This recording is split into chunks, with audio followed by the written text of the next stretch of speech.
बिस्मिल्लाहिर्रहमानिर्रहीम, अस्सलाम वालेकुम जी। इस लेक्चर में हम देखने वाले हैं की टर्मिनोलॉजीज़ या टर्म्स जो यूज़ होती हैं। ऑफ़ कोर्स जब भी आप कोई काम करते हैं तो ज़रूरी होता है कि जिस काम को आप सरअंजाम देने लगे हैं, जिस टेक्नीक या जिस टूल को सरअंजाम देने लगे हैं, आपको उनके साथ बातें करने आनी चाहिए। यानी कि आपको पता हो कि वो अगर टूल किसी लैंग्वेज में बात कर रहा है तो आपको भी वो बात आनी चाहिए। इसकी सिंपल सी एग्ज़ाम्पल है। अगर मैं यहाँ पे जर्मनी में मौजूद हूँ, तो मैं अगर किसी जर्मन से जिसको इंग्लिश नहीं आती बात करना चाहता हूँ, तो I have to learn German, otherwise I have to do some sign language या गूगल ट्रांसलेट करना पड़ेगा। ऑन द अदर साइड अगर वो लोग इंग्लिश में बात करते हैं, then it's fine for me, I can go with the flow और मुझे इंग्लिश आती है and then I can talk with them. Same वही चीज़ जैसे कोई पंजाबी मिल जाता है, we start speaking in Punjabi क्योंकि इट्स मोर कन्वीनियंट लैंग्वेज। अगर कोई उर्दू स्पीकर मिलता है, then we start speaking in Urdu. तो इसी तरीके से जब आप मेटा एनालिसिस कर रहे होते हैं, देयर आर सम की टर्मिनोलॉजीज जो आपको पता होनी चाहिए to speak in the language of meta analysis. ठीक है, की टर्मिनोलॉजीज हम देखते हैं और इनको बारी बारी हम समझने की भी कोशिश करेंगे। सबसे पहले की टर्मिनोलॉजी जो है इफेक्ट साइज है। जैसे मैंने कल भी आपको एग्जांपल्स के साथ बताया था कि इफेक्ट साइज क्या होता है और किस तरीके से हम इसको देखते हैं। जो पहली चीज़ है इफेक्ट साइज की, ये क्या होती है, इसकी डेफिनेशन क्या है, ये हम देखते हैं। This is a measure of the strength and magnitude of relationship between variables. ठीक है, स्ट्रेंथ एंड मैग्नीट्यूड यानी कि कितनी स्ट्रेंथ है दो वेरिएबल्स के दरमियान, और उसका कोई भी यूनिट हो सकता है। स्ट्रेंथ से मुराद क्या है? क्या एक से दूसरा ज़्यादा ताकतवर है या कमज़ोर है? ठीक है, दो वेरिएबल्स हैं हमारे पास, कंट्रोल एंड ट्रीटमेंट। जैसे कल भी मैंने एग्जांपल्स में बताया था, क्या एक से ज़्यादा ताकतवर है दूसरा या कम ताकतवर है। And then we also see either the impact of an intervention. ठीक है, और जब हम कोई इंटरवीन करते हैं चीज़ को, जैसे बीपीमाइजीन की मैंने आपको एग्जांपल दी थी कल। बीपीमाइजीन क्या करता है, वो ब्लड प्रेशर को नॉर्मलाइज करता है। ठीक है, सो इम्पैक्ट ऑफ इंटरवेंशन, इंटरवेंशन होती है आप जो भी चीज़ इंट्रोड्यूस करवा रहे हैं, and this is a must thing in a meta analysis के आप ट्रीटमेंट्स को देखते हैं, इंटरवेंशन को देखते हैं, इंटरवीन करते हैं किसी चीज़ को। ठीक है, और रिलेशनशिप ऑफ कोर्स आप दो चीज़ों का देखते हैं। सो बात यहाँ पे ये बनती है कि if you see a thing in comparison to another thing, उसको हम इफेक्ट साइज के बेस पे चेक कर सकते हैं कि एक के बेस पे दूसरे का मैग्नीट्यूड क्या है, और जब हम उसके अंदर इंटरवेंशन करें तब भी हम उनका फ़र्क देख सकते हैं। अब इसको मैं और क्लियर करता हूँ थोड़ा सा। अक्सर औकात जब हम मेटा एनालिसिस को स्टडी कर रहे होते हैं, तो ज़रूरी नहीं होता कि हम खुद से इंटरवेंशन करें, ट्रीटमेंट करें। जो लोगों ने की हुई हैं, जो लोगों ने स्टडीज़ की हुई हैं, उन तरीकों से हम इंटरवेंशन करते हैं, यानी कि इंटरवीन करते हैं स्टडीज़ को। ठीक है, और वो जो लोगों ने की हुई हैं उनकी स्टडीज़ का डेटा हम लेते हैं और फिर हम उन दोनों को कंपेयर करते हैं। यहाँ तक तो आपको क्लियर है ना, कल के लेक्चर से बेस पे, पिछले लेक्चर्स के बेस पे। अब इसको थोड़ा सा एडवांस लेवल पे अगर देखें, again I will repeat this definition, a measure of strength, ये मेजर है क्या, effect size. It can be in percentage, it can be standardized mean difference, it can be odds ratio, it can be risk ratio, it can be correlation coefficient. आपको पता है correlation coefficient क्या होता है, R. Spearman and Pearson correlation हमने पढ़ा हुआ है ना, उसकी बेस पे भी हम कर सकते हैं। So a measure of the strength और magnitude of the relationship between variables और the impact of an intervention, this is called effect size. सादा, बहुत ही जामे डेफिनेशन है इफेक्ट साइज की। ठीक है, अब वो जो मैग्नीट्यूड या मेजर ऑफ मैग्नीट्यूड है वो कुछ भी हो सकता है। स्टैंडर्डाइज मीन डिफरेंस की बात करते हैं। ठीक है, स्टैंडर्डाइज मीन डिफरेंस क्या है कि आप दोनों चीज़ों को जब आप पूल करते हैं उसका एक मीन होता है और फिर स्टैंडर्ड डेविएशन होती है, ऐसे ही है ना, ए की भी और बी की भी। तो अब आप ये सोचें जो मीन है, that is mean of one minus, या किसी भी तरीके से हम उसको कैलकुलेट करके उसका डिफरेंस जब कैलकुलेट करते हैं mean of second thing, that is called standardize mean difference. Of course इतना आसान नहीं है कि प्लस माइनस करके कर लेंगे, there are some equations involved, लेकिन मेन सिनेरियो यही है कि आप दोनों के मीन का डिफरेंस चेक करते हैं। समझ आ गई बात की? अब मीन क्यों इंपॉर्टेंट है इस चीज़ के अंदर, उसकी रीज़न है। मीन इस वजह से इंपॉर्टेंट है क्योंकि जब हम चीज़ों को पूल कर रहे हैं मेटा एनालिसिस के अंदर, when we are combining multiple studies, at that point what we are going to do is taking a lot of studies, हमारे पास सैंपल ज़्यादा हो जाएगा। पहले तीन तीन सैंपल थे, तीन तीन सैंपल की अगर 10 स्टडीज़ हैं तो हमारे पास टोटल सैंपल कितने हो गए, 3 × 10 30 हो गए। अब आप खुद सोचें, जब 30 स्टडीज़ को आप पूल कर रहे हैं तो उनका मीन और स्टैंडर्ड डेविएशन चेंज नहीं हो जाना as compare to one study? Sample size भी बड़ा हो गया। इस वजह से हम मीन टू मीन डिफरेंस देखते हैं कि क्या है। जब आपने मीन टू मीन डिफरेंस देख लिया, then there is another way to see standard deviation to standard deviation क्या डिफरेंस है, और वो सिंपली हम माइनस करके कैलकुलेट नहीं कर सकते। उसके लिए हमें इक्वेशंस को यूज़ करना पड़ता है। वेल डेवलप्ड मॉडल्स हैं जिसके बेस पे आप ये डिफरेंसेस चेक करते हैं। ठीक है? पूलिंग के बाद दोनों का फ़र्क चेक करके आप इफेक्ट साइज़ को कैलकुलेट करते हैं। फॉर एग्जांपल, ये है ए और ये है बी। ठीक है? अब ए के अंदर जो हमारे पास वैल्यू है बीपीमाइजीन के बाद, दैट इज़ अराउंड 10। कोई भी वैल्यू है, मैं कोई बात नहीं कर रहा यूनिट की, नथिंग लाइक दैट। बी के अंदर जो हमारे पास वैल्यू है दैट इज़ 25। इनका फ़र्क क्या है दोनों का जी? 15 का। This is effect size. वो यूनिट चेंज होगा जब टाइप चेंज होगी, we will see at that time. ठीक है? ये है 25 एंड 10, 15 आ गया। अब एक और बात करते हैं। ए है हमारे पास 10, बी है हमारे पास 2। क्या फ़र्क हुआ? 2 माइनस 10 माइनस -8 होना है। समझ रहे हैं बात को? सो ये जो माइनस है ये क्या बता रहा है? ये बता रहा है जो बी में आपने इंटरवीन किया है एज कंपेयर टू ए, सही होने से वो वर्स्ट हो गया, यानी कि दूसरी डायरेक्शन में मूव कर गया, माइनस की डायरेक्शन में। सो इफेक्ट साइज पॉजिटिव भी होते हैं, नेगेटिव भी होते हैं। जब नेगेटिव है इसका मतलब है वो चीज़ डालने से काम और भी बिगड़ गया या दूसरी डायरेक्शन में चला गया। मिसाल देता हूँ, बड़ी आसान सी एग्जांपल आपको देता हूँ। आपको पता है कार्बन डाइऑक्साइड हमारा माहौल ख़राब कर रही है, धुआं निकल रहा है गाड़ियों में से, ऐसे ही है। जब ये 4 स्ट्रोक इंजन आया, अब आप सारी स्टडीज़ 4 स्ट्रोक इंजन की कलेक्ट करें। उन स्टडीज़ के बेस पे आप चेक करें कि 4 stroke engine versus 2 stroke engine, जो पुराना इंजन था फट-फट वाला जिसकी रिक्शों की आवाज़ें आती थी, वो वाला इंजन। अब इन स्टडीज़ को चेक करके आप चेक करें कि हर किसी ने क्या बोला है कि कितने % कार्बन डाइऑक्साइड कम रिलीज़ हो रही है। कम, आई मीन टू से कम। तो आपके लिए जो अच्छी चीज़ है वो ये होगी कि पहले कार्बन डाइऑक्साइड 2 स्ट्रोक इंजन के अंदर से फॉर एग्जांपल 50 रिलीज़ हो रही थी, 4 स्ट्रोक इंजन आया ये 10 हो गई। आपके पास वैल्यू क्या आई? -40, नॉट 40, -40। रीज़न क्या है? इसकी रीज़न क्या है? इसकी रीज़न ये है कि माइनस का मतलब है कार्बन डाइऑक्साइड कम हो गई है जब आपका 4 स्ट्रोक इंजन आया, and that is a good thing for you, क्योंकि आपकी स्टडी का हाइपोथेसिस है कि रिड्यूस करना चीज़ों को। अब इफेक्ट साइज़ कभी अच्छा होता है, कभी बुरा होता है, तो इसको मैं अच्छा बुरा नहीं कहूँगा, इसको कहूँगा positive effect and negative effect. समझ आ गई बात की? एक इसकी और मिसाल देता हूँ। आपके सर में दर्द हो रही है, स्केल पे अगर हम देखें तो वो 10 दर्द हो रही है, 10 के स्केल पे 10 दर्द हो रही है, बहुत सीवियर दर्द है। आपने खाई डिस्प्रिन, आपकी दर्द कितने गुना कम हुई? अगर वो 2 स्केल पे आ गई, दैट इज़ -8 कम हो गई। ठीक है? अब इसको बोला जाता है इफेक्ट साइज़। किसका? इंटरवेंशन का, जो आपने इंटरवीन किया है, दैट इज़ डिस्प्रिन। और अगर इसी तरीके से आप अपने आप पर स्टडी कर रहे हैं और इसी तरीके से 25 और लोगों ने स्टडी की है डिफरेंट कंट्रीज़ में, आप जब सभी को पूल करते हैं, then you have pooled effect size which is exactly same, लेकिन कैलकुलेट हम डिफरेंट तरीके से करते हैं। वो भी हमें यही बताता है, ठीक है? कि कितना फ़र्क आ रहा है। अब अगर वो वाला फ़र्क हमारे पास कुछ इस तरीके से हो, अ मेजर ऑफ स्ट्रेंथ और मैग्नीट्यूड, जिसका हम कैलकुलेट कर सकें बिटवीन वेरिएबल्स। वेरिएबल्स क्या हैं? Without disprin, with disprin, without बीपामाइजीन, विद बीपामाइजीन। समझ रहे हैं बात को? विदाउट 4 स्ट्रोक, या आप कह सकते हैं 2 स्ट्रोक्स वर्सेस 4 स्ट्रोक, ये भी एक चीज़ है ना। 2 स्ट्रोक आपके पास कंट्रोल रनिंग कंडीशन में था, इससे कंपेयर कर रहे हैं। आप जिस चीज़ से कोई दूसरा वेरिएबल कंपेयर करते हैं, that is called your control, and this is basic statistical design. ठीक है? कंट्रोल कहते हैं आप उसे। कंट्रोल का मतलब है कि हम इसके थ्रू मेजर कर रहे हैं, इसके बेस पे मेजर कर रहे हैं। ठीक है? कंट्रोल की समझ आ गई? सो हमेशा जो इंटरवीन होती है वो कंट्रोल से कंपैरिजन करने के लिए होती है। समझ आ गई बात की? अब आगे चलते हैं। Common types include standardize mean difference, जिसको हम एसएमडी बोला जाता है। ठीक है? Odds ratios, risk ratios.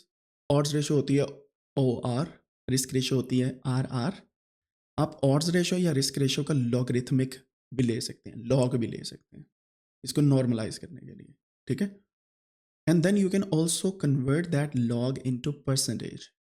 बहुत आसान है, इक्वेशंस मैं आपको दूंगा, फॉर्मूले दूंगा, सारा कुछ हम देखेंगे, लेकिन पहले कॉन्सेप्ट समझना हमने। एंड कोरिलेशन कोफिशिएंट जो पियर्सन आर होता है, ठीक है। आप क्या करते हैं, सिर्फ मीन और स्टैंडर्ड डेविएशन को ही नहीं कंपेयर करते, आप कभी कभार सभी चीज़ों का कोरिलेशन निकाल के उसको भी कंपेयर करते हैं। That is called Meta analysis of correlation. जब आप मीन्स को कंपेयर करते हैं, that is Meta analysis of mean. जब आप सिर्फ एक ही क्वांटिटी को एक स्टैंडर्ड के साथ कंपेयर करते हैं, that is Meta analysis against, not against any mean, वो आपस में उनको हम कंपेयर कर रहे होते हैं। So there are many types, ठीक है। आपने ये याद रखना है कि इफेक्ट साइज मल्टीपल हमारे पास कंडीशंस के अंदर जो है वो आता है। यहाँ तक आपको इफेक्ट साइज क्लियर हो गया। ये वो पॉइंट है, इसको हम बार बार नहीं देखने वाले, आपको अभी समझना है और अच्छे से समझना है, ठीक है। इफेक्ट साइज, आगे चलते हैं। Second terminology, pooled effect size. जब भी लफ्ज़ पूल्ड आता है ना, इसका मतलब ये है कि इकट्ठा। ये स्टेटिस्टिक्स की टर्मिनोलॉजी है, पूल करना। पूल का मतलब है कि मल्टीपल एक्सपेरिमेंट्स के रिजल्ट्स को एक जगह पे इकट्ठा करके एनालिसिस करना, मल्टीपल स्टडीज़ के रिजल्ट्स को, that is called pooled effect size. काम वही है, लेकिन यहाँ पे क्या होता है, आपके पास पूल्ड होता है हर कुछ। अब क्या होता है, the combined effect size from multiple studies providing an overall estimate of the impact across study. आप अपना वो जो पर्पज़ है ना मेन मेटा एनालिसिस का, वो ये है कि आप जब भी मेटा एनालिसिस करते हैं, you actually take multiple studies and then pool them to see final effect जो जनरलाइज कर दें, ठीक है। जैसे डिस्प्रीन की मैंने आपको एग्जांपल दी, डिस्प्रीन खाने से सर दर्द कम हुआ, या आपकी भी और 50 और लोगों की दुनिया के अंदर उन्होंने रिसर्च पब्लिश कर दी। आप ये 50 की 50 और 51 आपकी 51वीं स्टडी लेके इनको पूल करें। अगर सभी के कंबाइंड इफेक्ट साइज में कोई चेंज आती है, इवन दैट इज 20%, 30%, 40%, 50%, और वो सिग्निफिकेंट चेंज है। सिग्निफिकेंट का मतलब है एनालिसिस के दौरान अगर पी की वैल्यू लेस देन 0.5 रहती है, तो 95% कॉन्फिडेंस इंटरवल पे, जो बेसिक स्टेटिस्टिक्स है।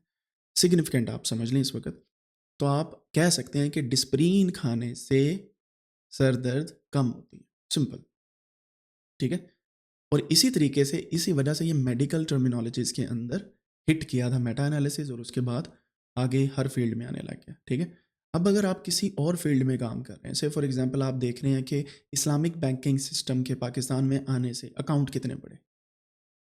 सो Islamic banking system is an intervention. आप अकाउंट की नंबर को काउंट करेंगे and then you will see the effect, pooled effect. आप banking system, for example credit card जब बना था, क्या इम्पैक्ट बना, उसका डेटा निकाल लें। फिर इसी तरीके से मल्टीपल और डिफरेंट स्टडीज़ का डेटा जब आप निकालते हैं, कोई भी क्वेश्चन आपके माइंड में हो उस तरीके से, देन इट विल वर्क। एक और चीज़ मैं आपको बताता हूँ, अगर आप कंप्यूटर साइंस के हैं, आपके पास पूल्ड इफेक्ट साइज कैसे आप देख सकते हैं। आप क्या करेंगे, स्टडीज़ देखेंगे, कॉन्फ्रेंस पेपर हो गए, दूसरे पेपर्स हो गए, और उनमें एक इंटरवेंशन को देखेंगे कि क्या इंटरवीन हो रहा है। से for example computation, high computation आने से क्या इम्पैक्ट पड़ा है पेपर्स की तादाद पे, और यू कैन से एल्गोरिथम की एफिशिएंसी पे। जैसे ट्रांसफॉर्मर आर्किटेक्चर आने से क्या हुआ, जैसे न्यूरल नेटवर्क जब आया था तब क्या हुआ था। सो इस तरह के आप इंटरवेंशंस को देख सकते हैं। एग्रीकल्चर एंड एनवायरमेंटल साइंसेज में तो बेतहाशा आप कॉन्सेप्ट्स बना सकते हैं। दिस इज ऑफन रिप्रेजेंटेड और presented with a confidence interval to indicate precision. Confidence interval क्या है, मैंने कल भी आपको बताया था। आप क्या करते हैं, जब भी एक इफेक्ट साइज को कैलकुलेट करते हैं, आपका मीन डिफरेंस तो आ गया, लेकिन उसकी जो रेंज है, initial range and final range, इसको बोला जाता है मिनिमम एंड मैक्सिमम, यानी कि confidence interval on the negative side and confidence interval on the positive side of the mean. ये दो कॉन्फिडेंस इंटरवल रेंज बताते हैं। You can think them as a kind of standard deviation, but we don't call them standard deviation. ये confidence intervals होते हैं। इसका मतलब ये होता है कि जब हमने सभी स्टडीज़ को पूल किया ना, पूल करने के बाद मीन आया हमारे पास एक, और उन दोनों की मिनिमम एंड मैक्सिमम की रेंज आई, और वो मिनिमम एंड मैक्सिमम हम कैलकुलेट करते हैं। ये वो मिनिमम मैक्सिमम नहीं है जो हम देखते हैं डिफरेंट फार्मूलों के through. This is different, this is confidence interval की मिनिमम एंड मैक्सिमम, यानी कि 95% डेटा कहाँ पे स्टार्ट हो रहा है, कहाँ पे एंड हो रहा है, ठीक है। ये होता है पूल्ड इफेक्ट साइज। नेक्स्ट चलते हैं जी अगले अगले पॉइंट पे। एंड देन हमारे पास जो पॉइंट आता है वो बहुत ही अलग किस्म का पॉइंट है, दैट इज़ कॉन्फिडेंस इंटरवल, ठीक है। आप अपने क्वेश्चन होल्ड रखिएगा, इस लेक्चर के एंड पे आप क्वेश्चन पूछ सकते हैं, no worries about that. A range around the pooled effect size that likely contain the true effect size. समझ रही बात की? कॉन्फिडेंस इंटरवल का मतलब है कि मीन तो हमने बता दिया, हमने अपना फाइनल आंसर दे दिया, लेकिन जो रेंज हम बता रहे हैं ना, उसका मतलब यह है कि अगर इफेक्ट साइज होगा सभी का कंबाइंड, वो इसी के अंदर होगा, इससे बाहर नहीं होगा। ट्रू इफेक्ट साइज यानी कि ओरिजिनली कितना इम्पैक्ट कर रही है वो, typically set at 95%, meaning there's a 95% chances that the interval includes the true effect size। समझ रहे बात की? यानी कि माइनस से प्लस तक जो रेंज है हमारे पास सेंटर में, उसके मीन है 95% ऑफ द टाइम्स जब लोग डिस्प्रीन खाएंगे उनका इफेक्ट साइज यहीं पे इतना ही होगा, इससे ज़्यादा नहीं होगा। That's what we are saying. ये होता है कॉन्फिडेंस इंटरवल। नेक्स्ट हमारे पास आता है जी fixed effect model and random effect model. ये दो मॉडल्स होते हैं जो हम बहुत ज़्यादा यूज़ करते हैं। अब क्या होते हैं ये देखते हैं। A model used in meta analysis assuming that all studies are estimating the same underlying effect size. समझ रहे बात की? इसकी मैं मिसाल देता हूँ आपको। डिस्प्रीन खाने से जितनी भी स्टडीज़ हैं उनके अंदर लोगों की सरदर्द 20 से 30% कम हुई है, या 50% तक। ऐसा कोई बंदा नहीं है जिसको कोई असर नहीं हुआ, यानी कि जो बिल्कुल ही हट के कहे कि मैंने तो असर नहीं होया, साढ़े किस काम की डिस्प्रीन, पैनाडोल दो, कोपरा कैंडी हमारी। सो डिपेंड्स कि आपकी स्टडीज़ क्या कह रही हैं। इसको बोलते हैं वेरिएंस या वेरिएशन बिटवीन द डेटा।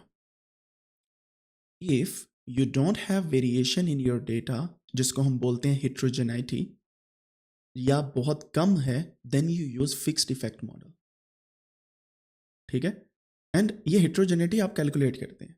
अगर ये बहुत लो हो, यानी कि वो डेटा इतना ज़्यादा चेंज नहीं है, किसी की 20 है, किसी की 30 है, किसी की 40, 20 30 40, 20 30 40, 25 30 29 30, 20 30 40, 20 से 40 की रेंज में, देन यू कैन से कि ये फिक्स इफेक्ट मॉडल हम यूज़ कर सकते हैं।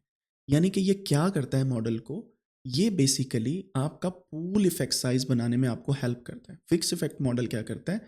This is a model that combines all the effect sizes from whole studies जो आपने कलेक्ट की हैं, एंड उनको अज्यूमिंग के हिट्रोजेनिटी लो है उसकी बेस पे कंबाइन करता है और आपको कॉन्फिडेंस इंटरवल देता है, minimum maximum and pooled mean देता है। समझ आ गई बात की? यानी कि पूल्ड इफेक्ट साइज देता है और कॉन्फिडेंस इंटरवल देता है। ये होता है फिक्स्ड इफेक्ट साइज। अब अगर हिट्रोजेनिटी ज़्यादा हो, यानी कि आपका डेटा बहुत ज़्यादा हिट्रोजीनियस है, यानी कि आपने डेटा लिया है ग्लोबल, और ग्लोबल डेटा में गोरों को डिस्प्रीन जल्दी असर नहीं करती, हमें कर जाती है। और फिर दूसरी साइड पे देखा जाए, अक्सर औकात जो डिस्प्रीन में सॉल्ट की, एस्प्रिन की जो मिकदार है वो बहुत ज़्यादा है हमारे यहाँ, उनके यहाँ कम है। यानी कि डेटा सेम क्वेश्चन को फॉलो कर रहा है, बट डेटा इज़ हिट्रोजीनियस, यानी कि डेटा में वेरिएशन बहुत ज़्यादा है। समझ आई बात की? फिर किसी को असर कर रही है, किसी को नहीं कर रही। कोई बंदा 2 खा रहा है, कोई बंदा 3 खा रहा है, किसी बंदे को वैसे माइग्रेन की बीमारी है तो इस वजह से वो नहीं सेट हो सकता। So you have a lot of variation in data, then you will use random effect model. इसको बोलते हैं a model that accounts for variability both within and between studies. समझ आई बात की? यानी कि एक ही स्टडी के अंदर वेरिएशन भी है, प्लस जब हम सभी को कंबाइन करते हैं सभी एक दूसरे से डिफरेंट है, within study and between study. इसकी मिसाल मैं दूं, inter university and intra university competitions. जो कंपटीशन यूनिवर्सिटी के अंदर हों that are called intra university competitions. जो कंपटीशन यूनिवर्सिटी के दरमियान हो डिफरेंट यूनिवर्सिटीज़ के, that are called inter university competition. इसी तरीके से इंट्रा सिटी ट्रांसपोर्ट होती है जो आपके सिटी के अंदर चलती है, and you have inter city transport जो डिफरेंट सिटीज़ के अंदर चलती है। सो वही बात हम यहाँ पे कर रहे हैं, variability both within and between studies, assuming that studies estimate different effect sizes. ये है हेट्रोजीनिटी। एक कह रहा है 20% दर्द कम हुई है, एक कहता है कि नहीं हुई, एक कहता है मेरे तो और होने लगी है, एक बीच में आता है वो कहता है मेरी तो 100% गई भाई दर्द। ठीक है। सो कहने का मकसद यह है कि there is a big difference between different effect sizes, उसको बोलते हैं heterogeneity. And common used when there is a high heterogeneity between studies, उसको कहते हैं रैंडम इफेक्ट मॉडल। ठीक है, समझ आ गई बात की? अब जो फिक्स्ड इफेक्ट मॉडल है और रैंडम इफेक्ट मॉडल है ना, आप सेम एनालिसिस में यूज़ करते हैं। यानी कि एक मेरे पास डेटा आया है, अब सुनिएगा बहुत बड़ी क्लियरली मैं आपको बताने वाला हूँ। एक मेरे पास डेटा आया है, ठीक है? मैंने डेटा कलेक्ट किया सारे मेटा एनालिसिस का। मैं हमेशा दोनों मॉडल्स उन पे रन करता हूँ, फिक्स्ड भी, रैंडम भी, जस्ट टू सी कि कितना के फ़र्क आ गया भाई। जो रैंडम इफेक्ट मॉडल है ना, इसमें आप मल्टीपल एरर्स को काउंट करते हैं कि हो सकता है इंसानी गलती हो सकता है स्टडी की गलती हो सकता है प्लेस की गलती हो, टेम्पोरल गलती हो। तो स्टैटिस्टिक्स में जब आप एरर को इंट्रोड्यूस करवाते हैं ना, वेरिएशन बढ़ जाती है।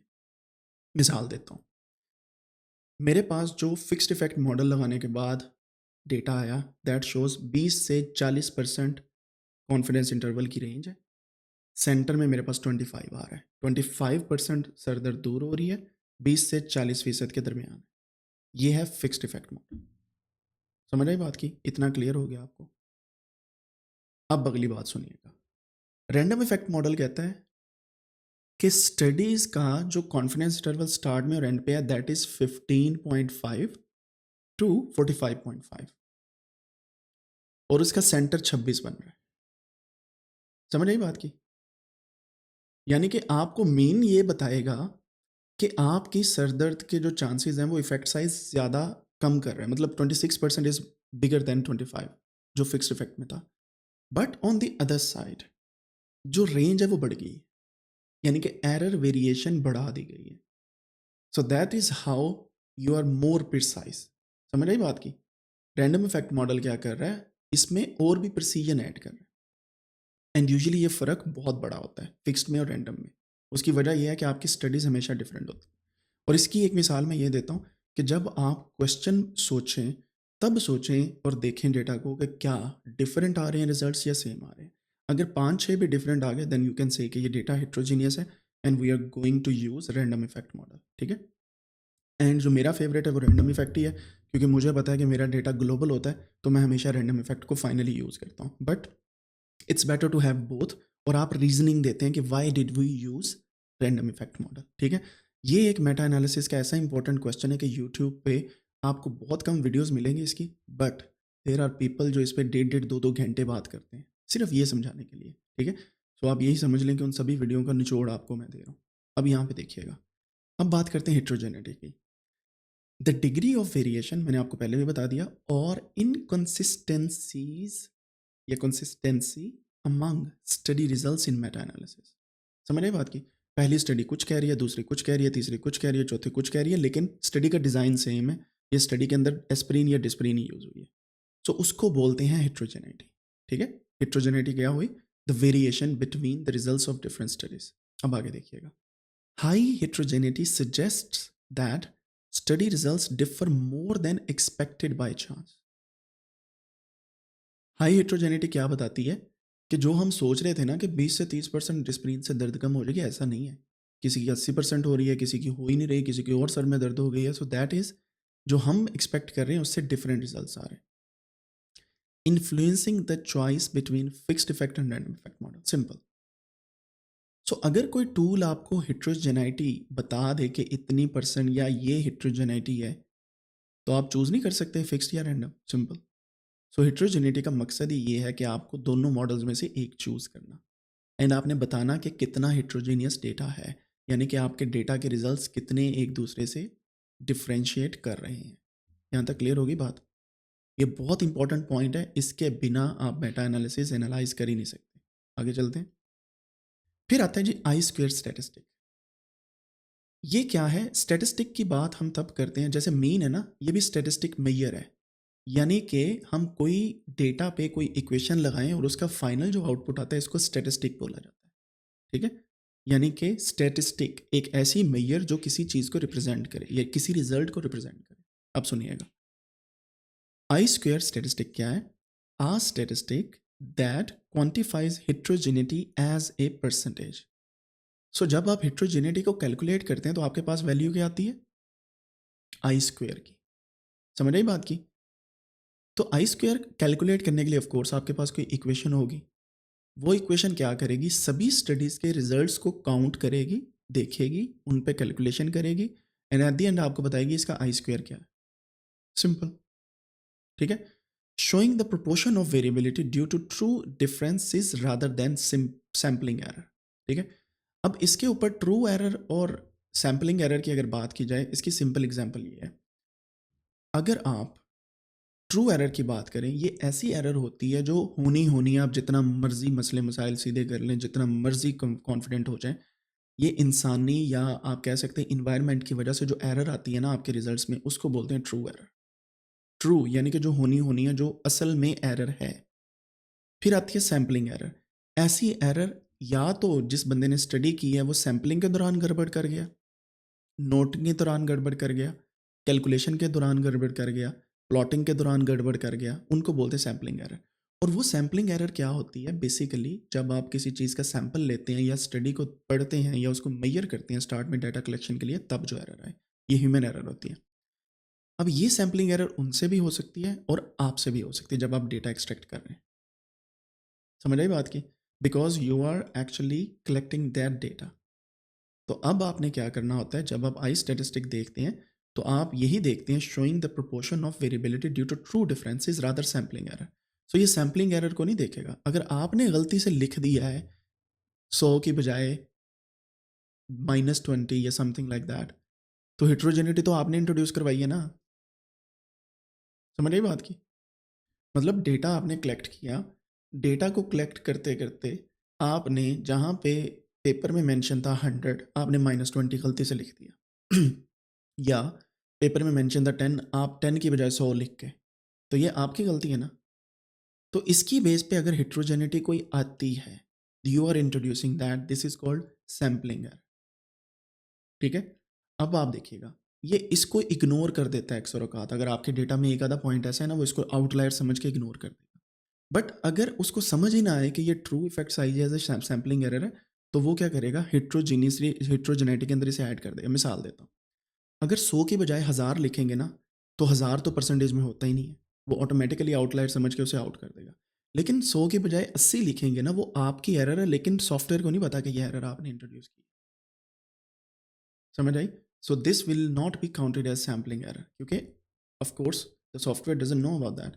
सो इस वजह से हिट्रोजेनिटी के अंदर आई स्केयर स्टेटिस्टिक जो है वो बहुत इंपॉर्टेंट होता है।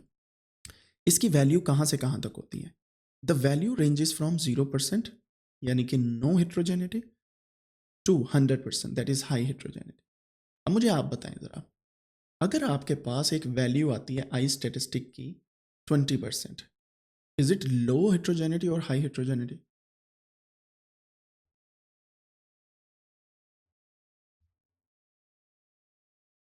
Comparatively low heterogeneity. अगर 50 से ऊपर आती है then it's considered as high.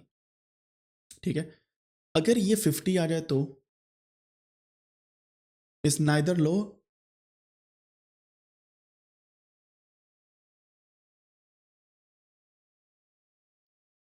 और हाई, इट्स एक्चुअली हाई। क्योंकि लो का मतलब होता है 20, 10, 15 यहाँ तक। ठीक है, और आप क्या करते हैं, जब 50 पे fixed effect and random effect model लगाएंगे ना, you will C small differences between two. समझ आई बात की? अगर थोड़ा सा भी फर्क आ जाता है प्रिसीजन में, for example random effect model 50% heterogeneity पे थोड़ा सा ज़्यादा प्रिसाइज कर रहा है रिजल्ट को, टेक विद दैट। अगर दोनों में सिमिलर है, कोई भी चूज़ कर ले। ठीक है, सो यूजुअली ऐसा होता है, अगर 50% हेट्रोजेनिटी हो, देन यू नीड टू सी कि कहाँ पे रिजल्ट्स आपके अच्छे आ रहे हैं। समझ आ गई है बात की हेट्रोजेनिटी क्या होती है, राइट? अब देखें, मैंने आपको ये भी बता दिया कि कौन सा यूनिट है, हेट्रोजेनिटी कैसे मेजर करनी, वो हम देखेंगे आर के अंदर। And these are kind of things जो आप देख सकते हैं। देन हमारे पास आता है क्यू स्टैटिस्टिक। यह है जी कॉकरन्स क्यू। कॉकरन्स क्यू क्या कहता है, क्यू स्टैटिस्टिक्स क्या होती है? अ टेस्ट, ये टेस्ट है use to access heterogeneity among studies in a meta analysis. I statistic जो है ये मेजर आपको फाइनली आप कैलकुलेट कर सकते हैं, एंड क्यू स्टैटिस्टिक भी आपके पास होती है। ठीक है, क्यू स्टैटिस्टिक भी हेट्रोजेनिटी को चेक करने के लिए हम मेजर करते हैं, एंड यूजुअली डिफरेंट सॉफ्टवेयर आपको क्यू देते हैं, आई स्क्वेयर नहीं देते। And there is a big difference between using I square and Q. जब हम इस पर काम करेंगे then I will show you the reasons with valid दलाइल। रीज़न क्या है कि आई स्क्वेयर स्टैटिस्टिक अक्सर जगहों पे आप यूज़ नहीं कर सकते because of different kind of data, sub group analysis, and you have like multiple sub groups in each data set. Q statistic आप तब यूज़ करते हैं जब आपके सब ग्रुप में भी आपने हेटेरोजेनिटी चेक करनी हो, विद इन स्टडीज़ भी एंड विद इन स्टडीज़ के अलावा इंटर स्टडीज़ भी। A significant Q statistics suggest heterogeneity although it's sensitive to sample size. समझ आई बात की? जब आपके पास सैंपल साइज बड़ा हो, सैंपल साइज क्या है कि आपके पास जो नंबर ऑफ स्टडीज़ हैं किसी एक काम के लिए वो ज़्यादा होंगी, तो क्यू स्टैटिस्टिक उसके लिए सेंसिटिव होगा, यानी वो चेंज होगा उसकी बेस पे। सेंसिटिव का मतलब होता है कि इसमें वेरिएशन आएगी। अब क्यू स्टैटिस्टिक सिग्निफिकेंट होगा तो हेट्रोजेनिटी है, नहीं सिग्निफिकेंट होगा तो then there is no heterogeneity. और सिग्निफिकेंट होने के क्या चांसेस होते हैं जी? कौन सी एक वैल्यू है जिसकी बेस पे हम कह सकते हैं कोई चीज़ सिग्निफिकेंट है या नहीं? कोई बताएगा आप में से? Exactly P value. So Q Q के साथ क्या आती है आपके पास? P value. अब आपको एक एक तरीका बताऊं इसको याद रखने का। पी और क्यू दोनों इकट्ठे होते हैं। P Q R S T U V W X Y Z, वो वाला P Q. So P value अगर 0.05 यानी कि 95% कॉन्फिडेंस इंटरवल की probability value that is 0.05 which is 5% of error, उससे कम होती है, दैट मीन्स क्यू स्टेटिस्टिक्स जो है वो सिग्निफिकेंट है। अगर नहीं होती तो इसका मतलब है there is no heterogeneity. And अक्सर औकात, बल्कि बसा औकात, ये ज़्यादातर आप अगर बात करें, क्यू स्टेटिस्टिक्स सिग्निफिकेंट ही होती है। कितनी सिग्निफिकेंट है? You will see that. यानी कि हेट्रोजेनिटी होना और ना होना इज डिफरेंट, लो होना और हाई होना इज डिफरेंट। समझ आई? सो ये दोनों साइड बाय साइड चलती हैं चीज़ें।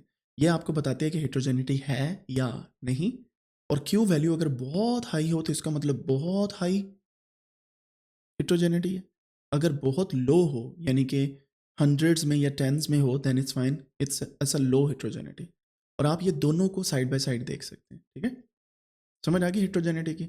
अब आप देखें, हेट्रोजेनिटी मेजर करेंगे, हेट्रोजेनिटी की बेस पे fixed effect and random effect model चलेंगे, और ये सब डिपेंड करता है confidence interval and effect size पे। लिंक बन गया हर टर्म का। So that's how you talk in meta analysis. अब आगे चलते हैं जी। 9, पब्लिकेशन बाइस। पब्लिकेशन बाइस क्या है? अ टाइप ऑफ बाइस। मैं अगेन वही बात बार बार करूंगा, 21 बाइस वाला बाइस नहीं, this is bias which is kind of error, which is human error, which is the error जो एक साइड पे रुझान आपका बनाती है। A type of bias occurring when studies with significant और favourable results are more likely to be published. ये लफ्ज़ मेरा फेवरेट है और मुझे ये प्लॉट बनाने में मज़ा आ जाता है। रीज़न क्या है? ये वो बाइस है जो बताती है कि साइंसदान सिर्फ सिग्निफिकेंट रिजल्ट क्यों पब्लिश करते हैं। आप कोई स्टडी ऐसी नहीं देखेंगे या बहुत कम स्टडीज़ देखेंगे जो ये कहेंगे कि डिस्प्रिन खाने से कोई फ़र्क नहीं पड़ा जी। क्यों? एक तो जर्नल जो है नॉन सिग्निफिकेंट स्टडीज़ को पब्लिश नहीं करते, दूसरा साइंसदान खुद नहीं पब्लिश करते, तीसरा एक्सेप्टेंस के चांसेस कम होते हैं। तो हम लोग क्या करते हैं? We are biased towards publishing significant results, and there is an analysis which is called power analysis। उसके थ्रू हम पब्लिकेशन बाइस काउंट करते हैं। मिसाल देता हूँ, हमारे पास है 100 स्टडीज़। बड़ी गौर से सुनने वाली बात है, ज़रा गौर कीजिएगा। हमारे पास है 100 स्टडीज़। उन 100 स्टडीज़ में से मोस्ट ऑफ द टाइम जितने percent of studies shows significant results, वो हम परसेंटेज शो करते हैं। यानी कि मेरे पास 100 स्टडी में 90 स्टडीज़ ने सिग्निफिकेंट रिजल्ट्स शो किए, इसका मतलब वो या 90%, अराउंड 90% बाइस टूवर्ड्स पब्लिशिंग सिग्निफिकेंट रिजल्ट्स। और यूजुअली 3 से 4 या 10 स्टडीज़ होती हैं जो नॉन सिग्निफिकेंट रिजल्ट्स भी शो करते हैं। ठीक है, ये आपके क्वेश्चन पे डिपेंड करता है। And you can not control it. Can you control it? Can you go back to those authors और से कि इसको दोबारा से पब्लिश करें? नहीं ना। So that is one thing. अब देखें, मज़े की बात देखें, जो लोग पेपर लिख रहे हैं आप उनको एनालाइज करके बता रहे हैं दुनिया को कि इन्होंने सही नहीं किया। That's the beauty of meta analysis, no one else can do. इस वजह से जो मेटा एनालिसिस है वो पॉलिसी मेकिंग में बड़ा हेल्पफुल होता है। यूनिवर्सिटीज़ फिर इंट्रोड्यूस करवाते हैं कि you can actually publish some kind of non significant results which are crucial. Medical science की बात करें, अगर कोई नहीं बताएगा कि डिस्प्रिन खाने से कोई असर नहीं पड़ा, जस्ट इमेजिन, तो हमें कैसे पता चलेगा? फिर तो यही है ना कि फ़र्क पड़ा, फ़र्क पड़ा। समझ आई बात की? अगर कोई नहीं रिपोर्ट करेगा कि कोरोना की वैक्सीन से हार्ट के रेट में कोई प्रॉब्लम होती है, जो पिछले दिनों इशू भी चला था जब कोविड-19 की वैक्सीन लगी थी, तो ये रिस्क दुनिया में कैसे पहुंचेगा? So this is why it's important to show negative results as well. But of course, people don't go towards this strategy. That is why we have to do a test analysis, जिसको हम एगर्स test भी बोलते हैं, funnel plot भी बोलते हैं, power analysis भी हम करेंगे, जिसके अंदर हम ये सारे का सारा पब्लिकेशन बाइस चेक करते हैं और बताते हैं कि कौन सी पब्लिकेशन कितने परसेंट बाइस्ड है, ठीक है? And even you can name those publications, समझ आई? सो मैं आपको एक और मज़े की बात बताऊं, पी की वैल्यू जिन्होंने लेस देन 0.001 शो की है, यानी कि हाईली सिग्निफिकेंट, आप उनको भी ग्रुप करते हैं। लेस देन 0.05 टू 0.001 उनको भी आप करते हैं, और फिर आप उनको भी करते हैं जो ग्रेटर देन 0.05 थे, ठीक है? पी की वैल्यू की बेस पे आप इनको सेपरेट करते हैं। एंड ये जो चीज़ है ना, ये एक ऐसी चीज़ है जो अक्सर औकात लोग जो है इग्नोर कर देते हैं, but I will see if I can show you, क्योंकि मैंने जो फिगर्स पब्लिश की थी रिसेंटली, उसके अंदर मैंने पावर एनालिसिस जो है शो किया था। Let me find it out if I can show you that, क्योंकि ये ज़रूरी चीज़ है समझने के लिए कि आप पावर एनालिसिस को कैसे दिखाते हैं। ये स्क्रीन आपके सामने शेयर हो रही है। यहाँ पे अगर मैं सप्लीमेंट्री डेटा पे जाऊँ, सप्लीमेंट्री स्पोर्टिंग इन्फॉर्मेशन, ये है जी एक्सेल की शीट, ये है पीडीएफ, ऑफ कोर्स इसके अंदर हाँ पी कर्व है, देखिएगा ये है जी वो फिगर। इसको मैं थोड़ा सा जूम इन करता हूँ, यहाँ पे देखिएगा, ये है मैंने पी कर्व एनालिसिस किया है, जो ये बताता है P curve plot for publication bias results of meta data of endophytic bacteria. Blue line shows the significant results. ये जो ब्लू लाइन है ना, ये बता रही है कि सिग्निफिकेंट रिजल्ट्स कितने हैं। अब देखिएगा, ये है पी की वैल्यू। जिन लोगों ने पी की वैल्यू 0.01 बताई है, ठीक है, 0.01 से 0.02 तक, उनका ये रिजल्ट है, ठीक है? ये इतनी स्टडीज़ हैं वो, which are accounting around, I would say from here to here, around 92%। जिन्होंने 0.02 बताई है वो 4% स्टडीज़ हैं, जिन्होंने 0.03 बताया वो है 2%, 0.05 वाले 1%, एंड 0.04 एंड 0.5 वाले 0, 1, 2, 3, 4, 5, दिस इस तरीके से चल रही है। 92, 4, 96, 2, 98 और 1, 99। 1% स्टडीज़ हैं जो सिर्फ बता रही हैं कि हमारे रिजल्ट सिग्निफिकेंट नहीं थे, which are on the right side of this plot, जो मैंने काउंट नहीं की। अब यहाँ पे देखिएगा, red line shows the skewness and green line shows the flatness of the observe results. ये है जी हमारे पास जो रेड लाइन है, this shows skewness and green line shows the flatness of the observe results. Flatness क्या होती है कि कहाँ पे जाके फ्लैट हो रहा है, यहाँ पे फ़ौरन से चेंज आई है, उसके बाद डिक्लाइन आया हल्का हल्का। अब देखिएगा एक चीज़, the observed P curve include 386 statistically significant results, 386, of which 377 are at this point, जिन्होंने ये शो किया कि result P is less than 0.025। There were 113 additional entered but excluded from P curve because they were non-significant। समझ रही बात की? And this is how you can say publication बाइस किस तरीके से काम करती है। एंड बिलीव मी, अगर आपको ये प्लॉट बना के इसके बारे में लिखना आता है ना, then you are actually targeting one audience जो बिल्कुल भी सिग्निफिकेंट रिजल्ट्स को शो नहीं करते, ठीक है? And this is how you can actually tell people कि भाई पब्लिकेशन बाइस क्या होती है। पब्लिकेशन बाइस को अगर और डिटेल में देखना है तो इंशाल्लाह हम आने वाले दिनों के अंदर इसको और भी समझेंगे। अच्छा जी, आप फनल प्लॉट भी बना सकते हैं, एग्री टेस्ट भी कर सकते हैं। P curve analysis is my favourite one, क्योंकि इसमें हर एक चीज़ आ जाती है। लोग फनल प्लॉट्स को लाइक करते हैं, we will also create some funnel plots इंशाल्लाह आने वाले दिनों में। ओके जी। Funnel plot and forest plot क्या है? Funnel plot is a graphical tool use to detect publication bias by plotting effect size against study procedure, ठीक है? और एस ए सिमेट्रिक प्लॉट में इंडिकेट पब्लिकेशन बाइस। अब मैं आपको इसको दिखा देता हूँ कि कैसा नज़र आता है फनल प्लॉट, एंड हम कैसे इसको समझते हैं, ताकि आपको समझ आ जाए कि it's easier to plot but we need to think कि ये कैसा चलता है। स्क्रीन आपके सामने है, ठीक है? हम यहाँ पे doing Meta analysis in are इस पे जाते हैं। यहाँ पे मैं फनल को शो करता हूँ, लेट्स सी।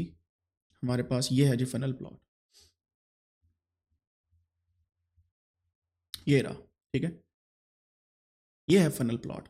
अब ये फनल प्लॉट क्या कर रहा है, ये बेसिकली आपकी standard error and standardise mean difference को आपस में एगर टेस्ट के थ्रू, ये जो एगर टेस्ट है इसके थ्रू प्लॉट कर रहे हैं। अगर ये फनल प्लॉट के अंदर जो डेटा है वो एसिमेट्रिक हो, that means you have a high publication bias, ठीक है, and you can not control it.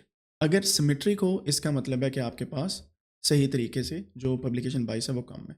इसको मैं एक और जगह पे दिखाता हूँ, funnel plot for Meta analysis, क्योंकि कई किस्म के हैं, नॉट ओनली वन टाइप। ये रहे, ठीक है। लेट मी सी,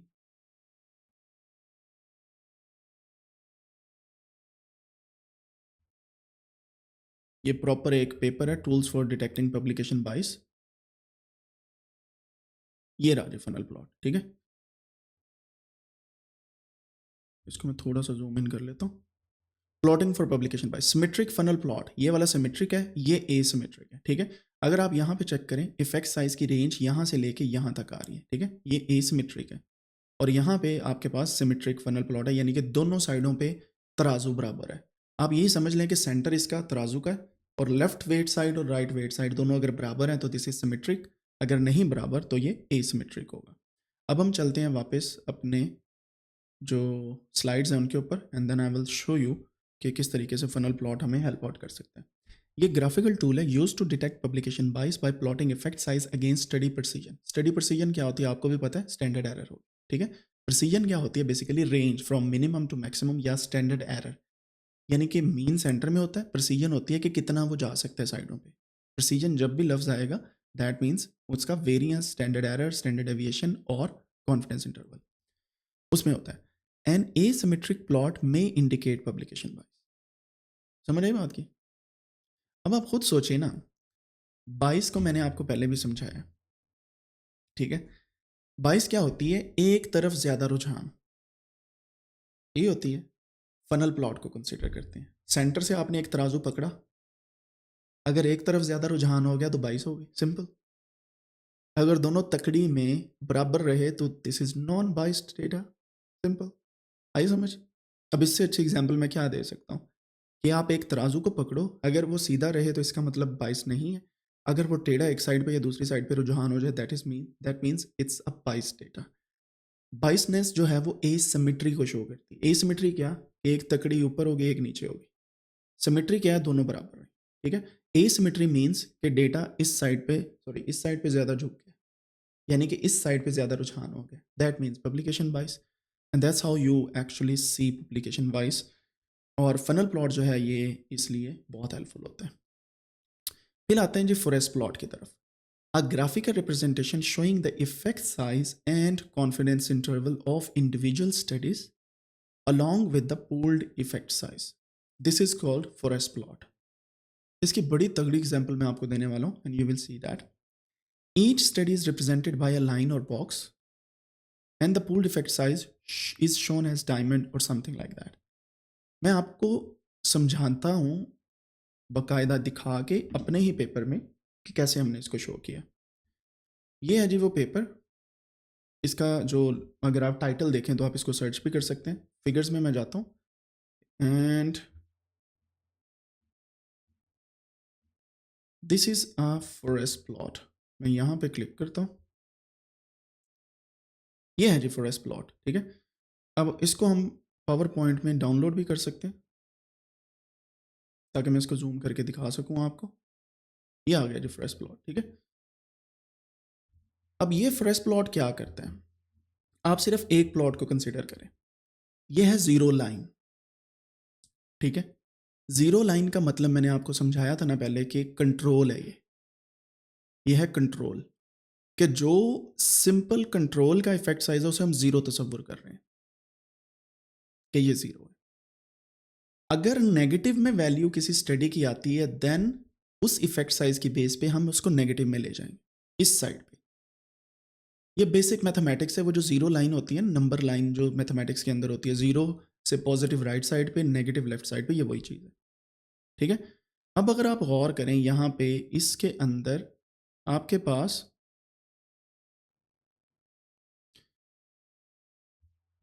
इसको मैं थोड़ा सा नीचे ले आता हूँ। ये है इफेक्ट साइज, इसका यूनिट है log response ratios, natural log response ratio. ये यूनिट है, ये इफेक्ट साइज है जो हमने पूल किया। अब देखिएगा यहाँ पे अगर आप गौर करें, ये एक पैरामीटर है प्लांट ग्रोथ, ठीक है, और इसको हमने सब ग्रुप किया ये सारे के सारे छोटे छोटे पैरामीटर्स के अंदर, ठीक है। क्वेश्चन ये हमने पूछा था कि क्या बैक्टीरिया डालने से या फंजाई डालने से, ये ब्लू होगा तो बैक्टीरिया, रेड होगा तो फंजाई, प्लांट की हाइट या किसी और चीज़ में फ़र्क पड़ता है या नहीं, ठीक है। अब देखिएगा ये है जी प्लांट ड्राई बायोमास। अगर मैं ब्लू की बात करूं 107% इसमें फ़र्क आया, यानी कि 0 से 107% इंक्रीज हुई, ठीक है।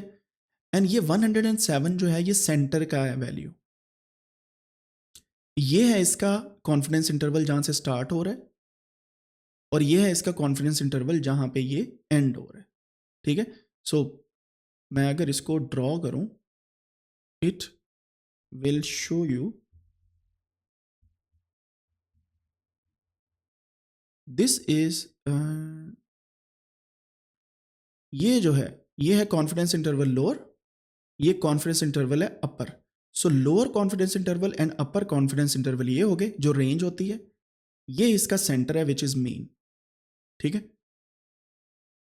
अगर ये लेफ्ट साइड या राइट साइड, बड़ी गौर से सुननी है ये बात, ये बार बार नहीं हमने देखनी, अगर कॉन्फिडेंस इंटरवल लोअर या अपर जीरो के साथ टकरा जाए then there is no significant difference, simple rule,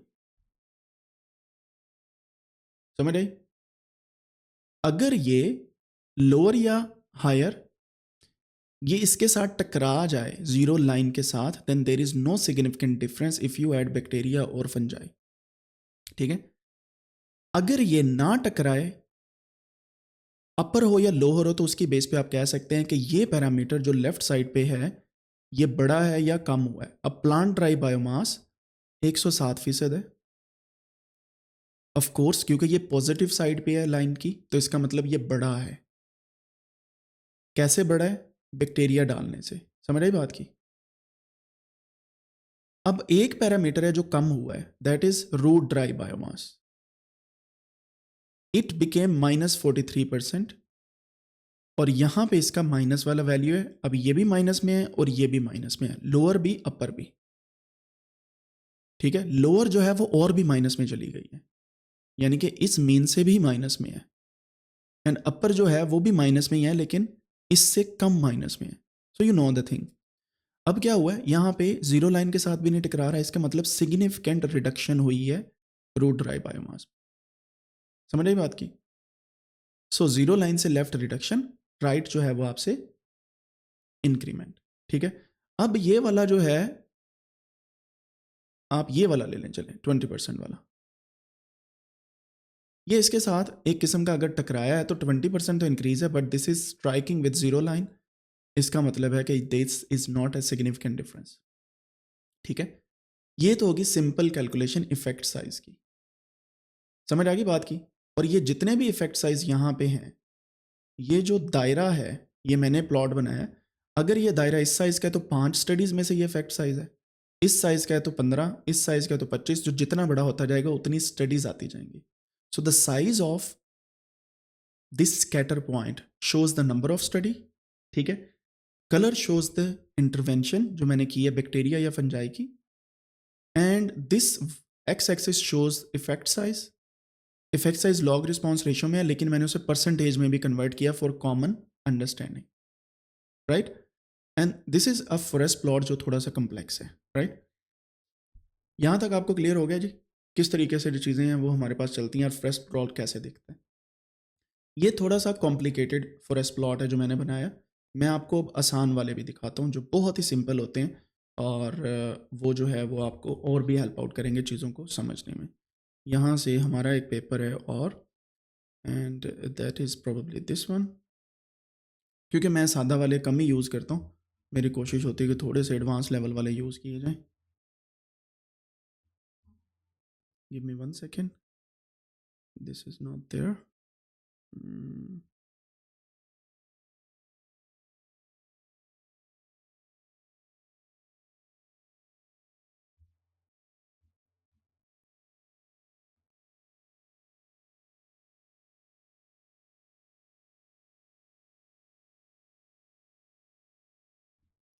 सिर्फ एक सेकंड दीजिएगा, मेरा वीपीएन मुझे ऑन करना पड़ना है यूनिवर्सिटी की जो चीज़ें हैं उसे एक्सेस करने के लिए।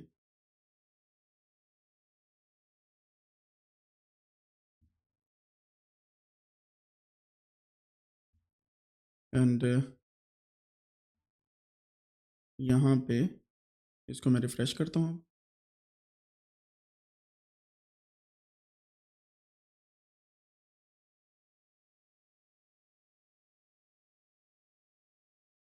ये मेरे पास अब पूरे का पूरा आ गया, ठीक है paper. Sorry for interruption in the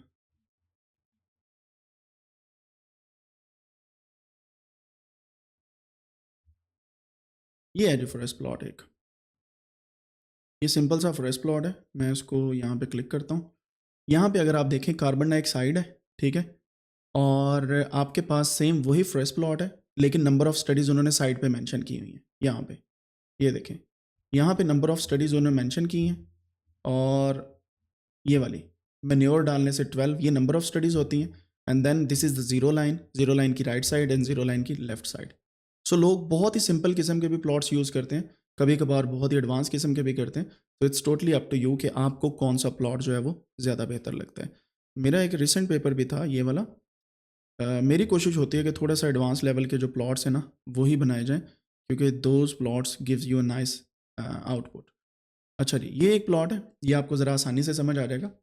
मैंने 2 किस्म की इंटरवेंशन यूज़ की थी, जिससे क्या होता है, आपकी carbon dioxide nitrous oxide and ammonia release कम होती है। सिंपल सी बात है, ये 2 गैसेज़ की रिलीज़ कम करनी थी हमने यूजिंग डीसीडी एंड डीएमपीपी जो इनहिबिटर्स हैं। अमोनिया पे कोई फ़र्क नहीं पड़ा, ये चेक करें। दिस वाज़ हाइली हेटेरोजेनियस, यहाँ पे अगर आप गौर करें, और ये 20 से कम स्टडीज़ थी, ये वाली भी। अमोनिया पे कोई फ़र्क नहीं पड़ा, लेकिन नाइट्रस ऑक्साइड पे ये फ़र्क पड़ा। समझ आई बात की? अब एक और चीज़ आपको मैं दिखाना चाह रहा हूँ, ओवरऑल इफ़ेक्ट। ओवरऑल क्या है, इसका भी और इसका भी, यानी कि total effect on nitrous oxide and ammonia का ये है। सो आप पहले कंबाइंड इफेक्ट चेक करते हैं ओवरऑल जो होता है सारी स्टडीज़ का, फिर आप उन्हें सब ग्रुप करते हैं कि अमोनिया पे क्या बना, नाइट्रस ऑक्साइड पे क्या बना, फिर इनको फर्दर सब ग्रुप करते हैं, फिर और सब ग्रुप करते हैं। सो ओवरऑल से आप नीचे जाते जाते हैं, यानी कि अगर मेरे पास टोटल 100 स्टडीज़ हैं, मैंने वहाँ से स्टार्ट किया, उसका ओवरऑल इफेक्ट दे दिया, ठीक है। अब उन 100 में से अगर 80 यहाँ पे हैं, 20 यहाँ पे, उनको सेपरेट कर दिया, ओवरऑल विल रिमेन देयर, ठीक है।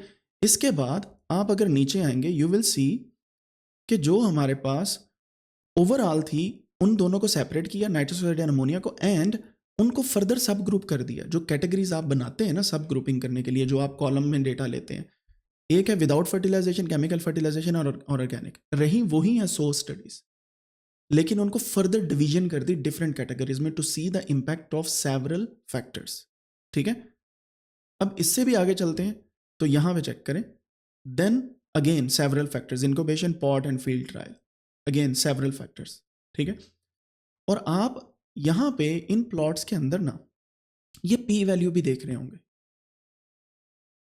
अब ये पी वैल्यू क्या शो करती है, ये मेरा अपना डिज़ाइन करदा प्लॉट है, और ये पहले कम ही लोगों ने बताया था।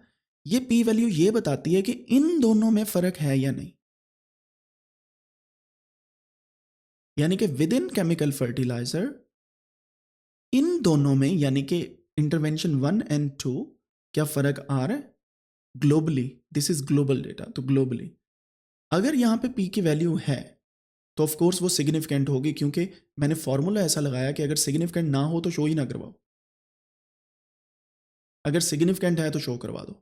तो यहाँ पे हमारे पास सिग्निफिकेंट आ रही है, इसका मतलब यहाँ पे पी की वैल्यू है, तो इसका मतलब ये दोनों में फ़र्क है। Then I can literally write कि केमिकल फर्टिलाइजर जब डलता है और तब डीसीडी या डीएमपीपी आप यूज़ करते हैं, DCD performs better to reduce N2O as compare to DMPP, और इन दोनों की परसेंटेज भी मैं लिख दूंगा। ये 52% है, ये 44% है, और इन दोनों में फ़र्क कितना है, 8 का, यानी कि 8% मोर जो इफेक्टिव है DCD in chemical fertiliser. That is how you write your finding. समझ आई बात की? Hopefully I could actually explain these forest plots. और ये आप पे डिपेंड करता है आप कितने कमाल के फॉरेस्ट प्लॉट्स जो हैं वो बनाते हैं। ठीक है? अब अगर आप फ्रेश प्लॉट एवें ही बस उठा के कह दें कि ठीक है जी, जो लोगों ने बनाया उसी को बनाते हैं, ना, फिर मज़ा नहीं आना। सो इस वजह से मेरी रिकमेंडेशन ये होती है कि जब भी आप फ्रेश प्लॉट बनाएँ, इसमें अपना फुल 100% दें। और अगर आपको आर आता है, तो ये फ्रेश प्लॉट मैंने आर पे बनाए हैं ggplot2 को यूज़ करके। You can even introduce more things in that, ठीक है? आगे चलते हैं जी। और बाय द वे ये मैंने एक ही दफ़ा बनाया फ्रेश प्लॉट, फिर हर दफ़ा उसमें सिर्फ थोड़ी बहुत चेंजेस करके मैं पब्लिश करता जा रहा हूँ।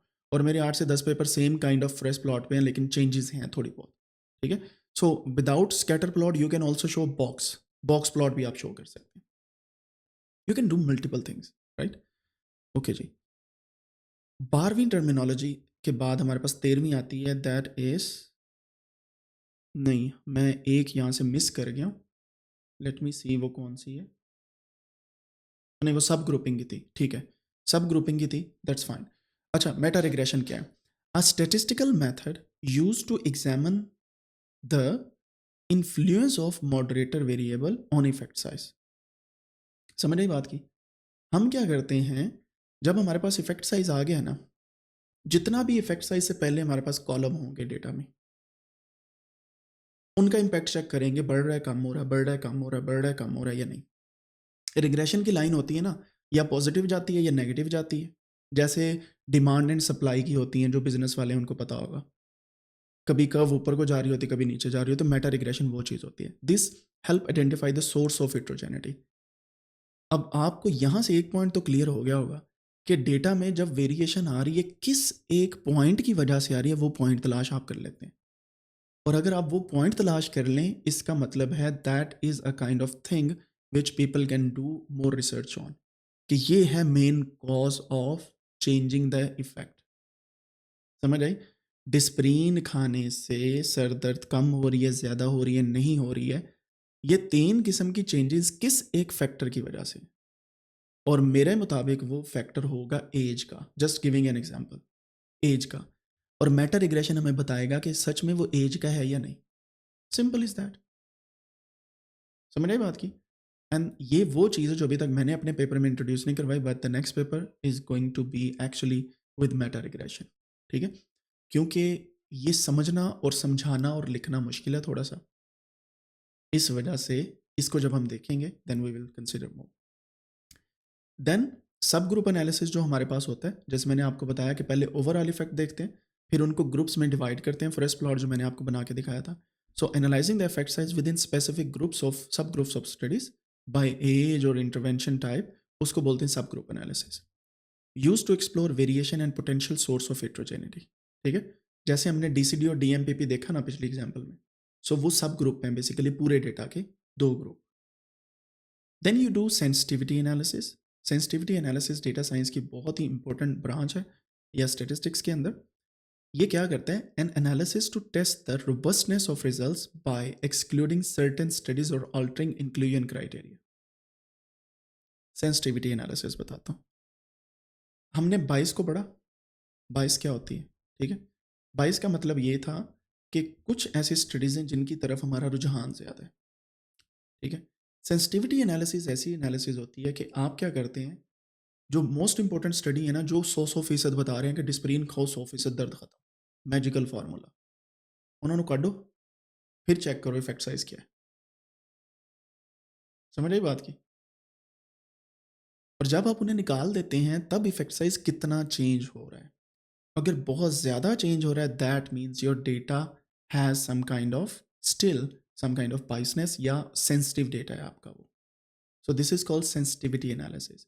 And usually you take different kind of folds from the data just to compare कि सेंसिटिविटी आपके डेटा की ठीक है या नहीं। सही है? सो ऐसा नहीं होना चाहिए कि 2-3 स्टडीज़ जो हैं वो पूरे डेटा को ड्राइव कर रही हैं। मिसाल के तौर पे आप सभी की एज जो है, वो गैप होगा तकरीबन 25 से, आई वुड से लाइक हम सब की एज अगर हम देखें, I am just giving an example, for example 25 से 40 तक है, I am just giving an example. अब एक बंदा आ जाता है 80 साल का हमारी यहाँ पे, जो हमारी 25 से 40 तक की एज है, उसकी एवरेज अराउंड 32 होगी, ऐसे ही। अब आ गया 80 साल का एक बंदा, अब ज़रा एवरेज अगर आप कैलकुलेट करेंगे ना, वही एवरेज 45 पे चली जानी, या 40 पे चली जानी, which was the extreme point of our first data, वो एक के आने से डेटा सारा ख़राब हो गया। दैट इज़ कॉल्ड बायसनेस, या कैप्चर कर लेता है वो एक्सट्रीम वैल्यूज़ अपनी तरफ मीन को। So at that point we need to use some specific effect sizes. Sensitivity analysis बताता है कि अब आपने मीन को यूज़ नहीं करना स्टैंडर्डाइज डिफरेंस के लिए। You need to use maybe response ratios, odds ratios, or some other ratios, right? Hopefully आपको ये पॉइंट मैं क्लियर कर पाया हूँ। एंड देन जी हमारे पास अगली चीज़ है, this is use to determine if the results are sensitive to specific studies और मेथोडोलॉजिकल चॉइसेस, ठीक है। और ये बहुत ही इंपॉर्टेंट है, इसको भी हम करने वाले हैं। यहाँ तक आपको क्लियर हो गया जी, ये 15 की टर्मिनोलॉजीज आपको क्लियर हो गई होंगी। And I am very hopeful कि अब आपको मेटा एनालिसिस की और भी समझ आएगी, क्योंकि मेरा मानना है जब तक आप मेटा एनालिसिस के बारे में गुफ्तगू नहीं कर सकते, आप कैसे समझ लेंगे? Just imagine. तो इस वजह से ये की terminologies are the most important terminologies in the world of meta analysis. And I am hopeful कि आप इनको बार बार देखेंगे, इनको समझने की कोशिश करेंगे, आपने नोट डाउन कर लिया होगा, और आप आने वाले दिनों में इनको रिपीटेडली रिपीटेडली रिवाइज करते रहेंगे। ये आप यही समझ लें कि चीट शीट या मैंने बूटी दे दी है आपको एक किस्म की, कि ये ज़रूर देखें, ठीक है। अब आप अगर सब ग्रुप एनालिसिस को सर्च कर रहे हैं, बीच में कोई और टर्मिनोलॉजी आ जाती है ना, उसको भी पढ़ें। So it's a kind of leading terminologies towards different things. ठीक हो गया जी? ये थी जी बेसिक की टर्म्स। यहाँ तक अगर आपका कोई क्वेश्चन है, write down in the chat और comment section and then I will answer इंशाल्लाह।